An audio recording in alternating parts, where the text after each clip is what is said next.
राज को एसएसबी वाले मार मार मार के जो है उनकी जान ले लेते हैं और इतना मारते हैं कि उनके 2 दिन के अंदर उनकी मौत हो जाती है। लेकिन जो स्थानीय जनप्रतिनिधि हैं वे अब तक इस गांव में नहीं पहुंचे। सिर्फ पंचायती राज के नेताओं को छोड़ करके अब तक जो है यहाँ न विधायक पहुंचे हैं, ना विधायक के महागठबंधन के प्रत्याशी रहे वे कोई एक्शन ले रहे हैं, और ना ही सांसद जी पहुंचे हैं, ना पूर्व सांसद जी पहुंचे हैं। ये कई सारी चीजें हैं, लेकिन ये एमआईएम को यहाँ पहुंचनी पड़ी है। अररिया जिले के सिकटी विधानसभा क्षेत्र जो सुदूर इलाका है, एकदम बॉर्डर पे है, और इतना आसान हो गया है कि एसएसबी वाले किसी भी तरह के तांडव मचा रहे हैं पिछले 4-5 सालों से, लेकिन सरकार और सरकार के लोग चुप हैं। दरअसल सरकार के लोग भी शायद अब जात मजहब पूछकर उसके खून का इंसाफ देना चाहते हैं। मैं समझता हूं कि शायद ये माइनॉरिटी नहीं किसी और की लाश होती तो शायद सरकार और प्रशासन की इतनी असंवेदनशीलता बेहिसी नहीं देखी जाती। मैं अब भी मुतालबा करता हूं बिहार सरकार के मुखिया से कि बॉर्डर पर बसने वाले सिर्फ एसएसबी ही दुश्मनों का मुकाबला नहीं करेंगे, बल्कि बॉर्डर पर बसने वाला हर बाशिंदा देश की सरहद का पहरेदार है, और वर्दी पोस्ट गुंडों के जरिए से उसकी निर्मम हत्या की गई है, और उस पर आपका संज्ञान नहीं लेना ये बेहिसी है, ये निकम्मापन है, और ये कहीं न कहीं से दर्शाता है कि माइनॉरिटी के खून की शायद कोई कीमत बाकी नहीं रह गई है। लिहाजा कौन आए, किनकी टांग टूटी है, किनकी नीयत खराब है, मैं उस पर कुछ नहीं बोलूंगा। ये मेरा फरीजा है कि जहाँ पर जुल्म हो वहाँ पर मैं आवाज उठाऊं, आवाज लगाऊं। बुराई को अपने हाथ से रोको, न हो तो अपनी जबान से टोको, न हो बीमार हो तो तुम दिल से बुरा समझो, लेकिन हम में ताकत है, हम बुराई के खिलाफ। लेकिन सरकार में जब अपने लोग मंत्री रहते हैं, अपने जिले के लोग मंत्री रहते हैं, तो लोगों को आशा रहता है, लेकिन अब निराश है। गलत फहमी से निकल जाइए और लोगों को निकालिए। जो लोग मंत्री होते हैं वो लोग आपके नहीं होते हैं, वो सरकार के होते हैं। उनको लोगों का दर्द नहीं होता है, या मैं दावे के साथ कहता हूँ, जिनको चुन के भेजते हैं टिकट के लिए जो लोग गुलामी करते हैं, उनका आका पार्टी का मुखिया हो जाता है, वो जनता के वकील नहीं बन पाते।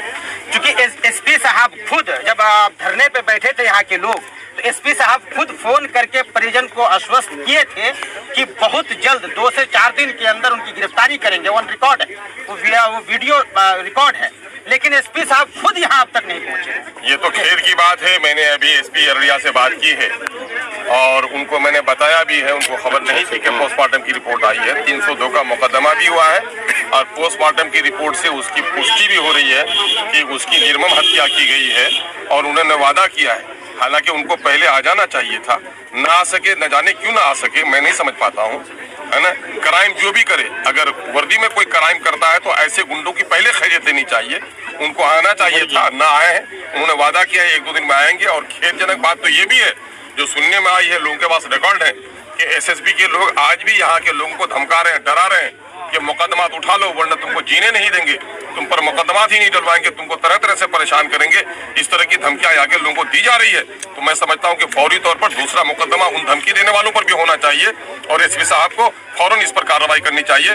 मैंने एसपी साहब से मुतालबा किया है कि वो फौरी तौर पर यहाँ पर आए, और पोस्टमार्टम की रिपोर्ट भी आ गई है, फौरी तौर पर इनकी गिरफ्तारी करें। चूंकि उन्होंने यकीन दिलाया था कि 2-4 दिन में गिरफ्तार कर लेंगे, पोस्टमार्टम की रिपोर्ट भी आ गई है, तो साक्ष्य है आप सामने में, तो मैं समझता हूँ कि गिरफ्तार करने में कोई देरी नहीं होनी चाहिए। क्या एआईएम समझती है कि माइनॉरिटी के लोग हैं इसलिए सरकार एक्शन में नहीं है? देखिए, इस देश में दलितों का और माइनॉरिटी का कोई रखवाला नहीं है, इसलिए हम लोग दलित और माइनॉरिटी को कहते हैं कि वोट के लिए नेता तुम्हारे दरवाजे पर आएंगे, तुम्हारे समस्याओं के हल के लिए नहीं आएंगे। अंत में कुछ लोग ये भी कह रहे हैं कि एआईएम के सदर अब पहुंच रहे हैं, 15 दिन बाद पहुंच रहे हैं। नहीं, 15 दिन बाद पहुंच रहे हैं तो मैं यहाँ का स्थानीय नहीं हूँ, मैं खुद ही बिहार के सदर हूँ। तो मैं जिस दिन भी यहाँ वाकया हुआ है, घटने के दिनों एमआईएम के हमारे एमआईएम के रहमत मियां जो हमारे पार्टी के जिला इकाई के जिम्मेदार हैं, वो यहाँ पर खुद पहुंचे हैं। हमारे मुखिया संघ के जितने लोगों के साथ हैं उनके साथ बैठ करके एफआईआर दर्ज कराने में, पुलिस से लाइजनिंग कराने में बड़ा रोल उसने अदा किया है। और ये कहिएगा कि हर जगह सुदीन अवैसी पहुंच जाए, बिहार के हर कोने में फौरी तौर पर आस्तुर लिमान पहुंच जाए। आपको उस दिन भी पता होगा कि जिस दिन आपकी यहाँ घटना घटी थी उसके दूसरे दिन सुबह मैं नालंदा में था।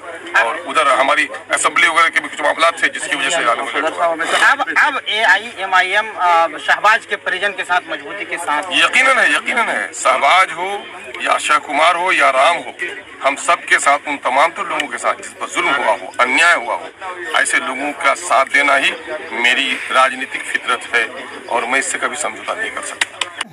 शहबाज के घर अख्तरुल इमान साहब के साथ जदयू के वरिष्ठ नेता मुन्ना मुश्ताक भी मौजूद थे। आइए उनसे जानते हैं कि वे क्या कुछ कहें। चूंकि AIMIM के विधायक अख्तरुल इमान साहब आए और आपकी सरकार है और आप भी यहाँ पहुँचे हुए थे, लेकिन जब आपकी सरकार है, न्याय दिलाना सरकार का काम है, तो सरकार आप ही की है, लेकिन क्या कर रही है सरकार और आप लोग बस दिखावा के लिए यहाँ आके बैठ गए हैं। देखिए, दिखावा के लिए नहीं आए और रहा जो बिहार सरकार, बिहार के AIMIM के सदर प्रदेश अध्यक्ष हैं और जो विधायक, माननीय विधायक हैं, वो आए थे।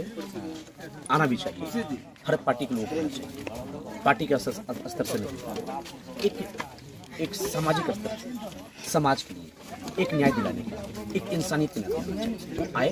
मुझे अच्छा लगा, हम भी साथ और वो अच्छा काम कर रहे हैं, तो मुन्ना मुश्ताक को भी कदम से कदम मिलाकर चलना चाहिए। वो मेरे सामने SP अशोक सर हमारी बीच में साथ पुलिस प्रशासन से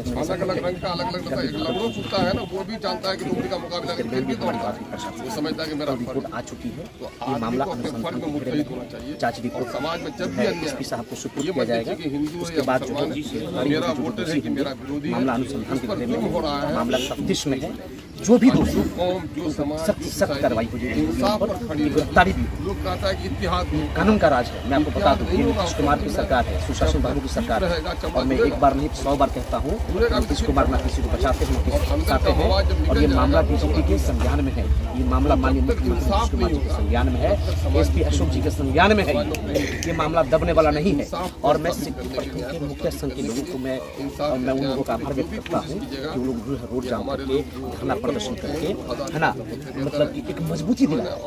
अगर ये लोग धरना प्रदर्शन नहीं करते, लगता है कि मतलब एक मजबूती नहीं है। इनका बेटा, इससे बड़ी बात क्या हो सकती है कि अररिया जिला के नेताओं के लिए, चाहे वो विपक्ष में रहे, सरकार में रहे, इससे शर्म की बात कुछ भी नहीं हो सकती है कि आमोर से एक विधायक को उठ के आना पड़ता है उनके क्षेत्र में। तो इससे ज्यादा शर्म की बात आपके लिए और कुछ नहीं हो सकती है अररिया के नेताओं। बहरहाल आप हमारे साथ जुड़े रहिए। सच्ची बात मीडिया के YouTube चैनल को सब्सक्राइब करिए, फेसबुक पेज को फॉलो करिए, ताकि असली बिहार के असली मुद्दे हम आप तक पहुंचा सके। धन्यवाद।